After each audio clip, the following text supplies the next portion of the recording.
take a seat. Okay, class monitor, please absent for today.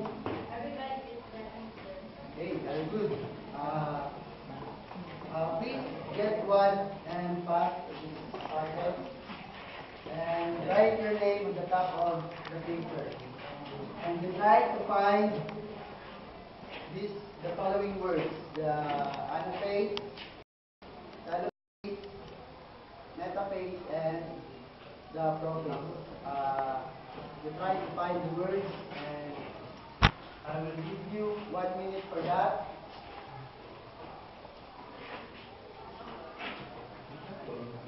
Okay, finish? Okay. Now, let's have a review on what we have tackled yesterday. What is our topic yesterday? Yes? Our topic yesterday is all about cell cycle. Okay, cell cycle. Yesterday, we talked about cell cycle. It is composed of two periods, the interphase and the M phase. Interphase is the non-dividing phase, and the M phase is the dividing phase, which could be mitosis or meiosis. And today we have these objectives. So could you read the first objective, Ms. Morales? The first objective is to identify the different stages of mitosis. Second, describe the different events in every stage of mitosis. And third, overstate the significance of mitosis in the human body. Okay, thank you. So today we will focus on mitosis type of cell division. Like the other processes, we will identify the different stages in mitosis. In each stage, there are different events that is happening in the division, and we will try to appreciate, or we will know if mitosis has a role in our human body. So before anything else, let's divide the class into two, the group 1 and the group 2. These four words are the 4 stages in mitosis.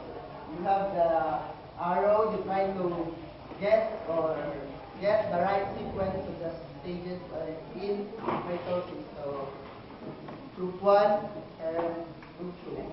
Okay. Timer starts now.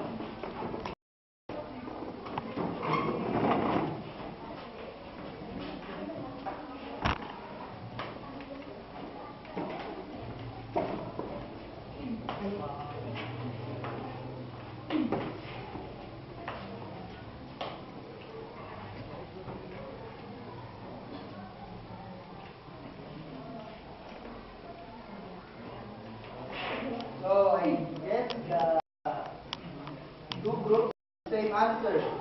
So now, what do you think is the first stage in mitosis? Or should we define first what is mitosis before anything else? So, Mr. Laka, please the first slide. Mitosis is a type of cell division that occurs in all somatic cells. Thank you. When we say that somatic cells, it's all the cells in our body except the gametes or the sperm cell for the male and egg cells for the female. So our skin, our hair, bones, it's all somatic cells. So they undergo mitosis type of cell division. Next slide. Yes. Two daughter cells are formed from one parental cell. Okay. In this type of cell division, one parental cell will produce into two identical cells, daughter cells. For example, if our skin cell will undergo mitosis, it will produce what kind of cell? Skin cells. Very good. It's very impossible if the skin cells will undergo mitosis and then produce a bone cell. So you could have bones in your skin outside. The same as vice versa to the bone. It will not produce into skin cells. Okay. The third line. This, Mitosis causes an increase in the number of cells that make possible growth and repair of damaged tissues. okay, so that is the effect of mitosis. Because the cells increase in number, we will also grow primary or secondary growth, like you will grow taller or you become chubbier. And then, for example, we have wounds, it will not be healed immediately, right? But after a few days, a week, we could see a new skin in our wounds. So that's the cause. That's the effect of mitosis. Now let's go to the first stage. What do you think is the first stage in mitosis? Prophase. Prophase. Right. Prophase. So please read the different events in the prophase. Mr. Laka. Oh, yeah, Mr. Laka. So chromosomes become visible. Yes. Chromosomes duplicate, known as sister chromatids. Then sister chromatids are joined by the centromere. Then the nucleus becomes visible, and the centrioles migrate opposite poles. Okay. Here the chromosomes become visible because they coil like contracted threads. That's why they became visible into the microscope. And then they duplicate into they will have their sister chromatids, which are joined by the centromere. And then the nucleolus, as you can see, it will become invisible or disappear slowly. And then the centriole needs to migrate to the opposite pole. Okay, the next stage. What do you think is the next stage? Metaphase. Yes, metaphase. Miss Marie, please read the best metaphase. The fibers are attached to the chromosome then nuclear membrane disappears. Chromosomes are left free in cytoplasm form. Chromosomes align as equatorial plane.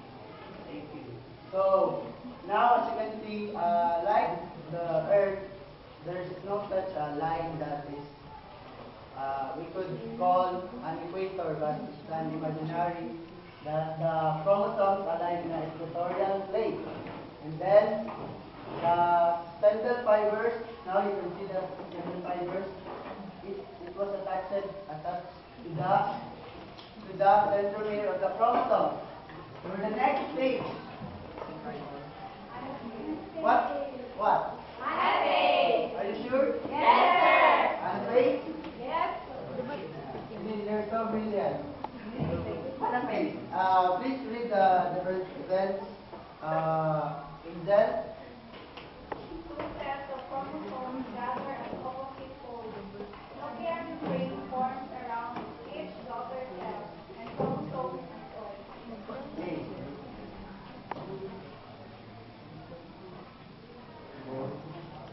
Oh, I'm sorry, but we accidentally interchanged the events. This one was supposed to be the anaphase. Oh, I'm sorry for that.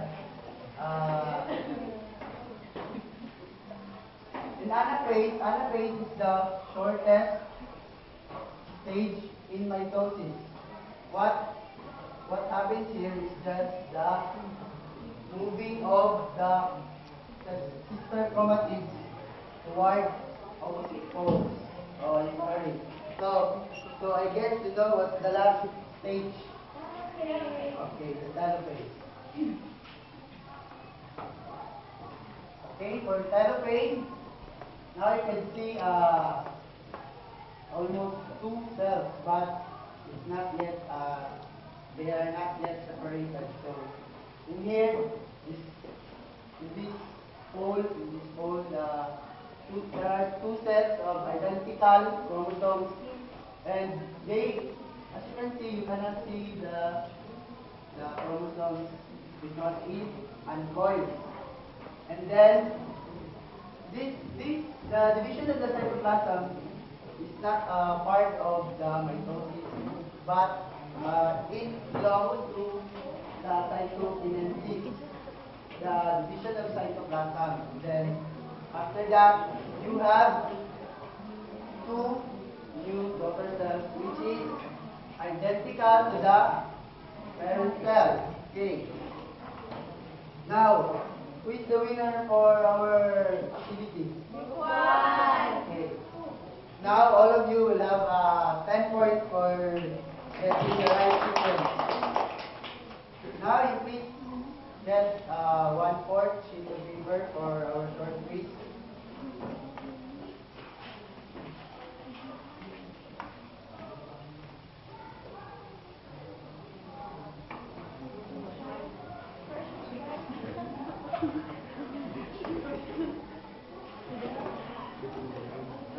Okay, you answer the question to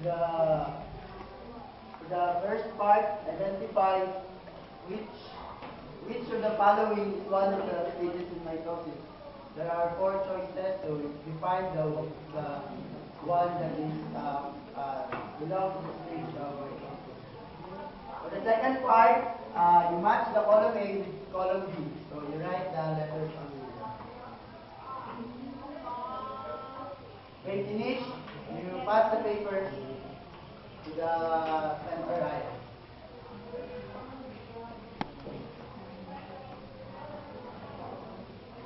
Now, who could give a summary of what we have learned today?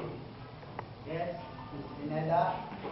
Mitosis is type of cell division that occurs in all somatic cells.